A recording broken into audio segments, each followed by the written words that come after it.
সংবিধান অনুযায়ী বিভিন্ন রকমের সিস্টেম জারি করছে, ঠিক আছে মেনে নিলাম, কিন্তু আমার এক শ্রেণীর ভাইয়েরা আছে, তারা খুবই আনন্দের মধ্যে আছে যে মুসলিমকে জব্দ করছে।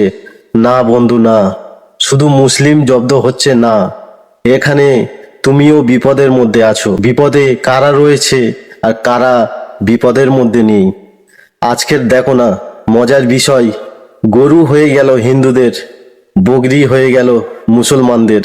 কত একটা মজার বিষয় না? আর মজার বিষয় আরো একটাই কথা, কি বলতো, যে সবজিকে আমরা নিত্যদিনে ব্যবহার করি, সেই সবজিও না কোনোদিন এই কথাই ভাগ করে দেয় যে সবুজ সবজি হবে মুসলমানদের আর টমেটো আর গাজর হবে হিন্দুদের। তো কথাটা বুঝতে পারছো ভাই, আমরা যে যে ধর্মের মানুষ হয় না কেন, একটা কথা মাথায় রাখবে, আমরা খেটে খাওয়া সাধারণ মানুষ। আজকের আমরা বড় বড় নেতাদের কথাই পড়ে যে ভাগাভাগি করছি, কেন যে দলের মানুষ হোক না কেন, যে ধর্মীয় মানুষ হোক না কেন, সে একে অপরের ভাই, এইটাই আমরা ভুলে গিয়ে আজকের কিন্তু আমরা হিংসুক পশুদের মতন ব্যবহার করছি মানুষের উপরে।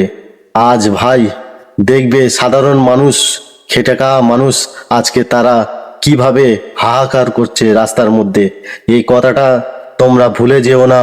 আজ তুমি আনন্দ পাচ্ছ দেখে যে মুসলমানদের উপরে কত অত্যাচার বা তাদেরকে জব্দ করছি, এটা না ভাই, একদিন তুমিও বিপদের মধ্যে পড়বে, আর বিপদের মধ্যে সবাই আমরা আছি, এটাই মনে রাখবে।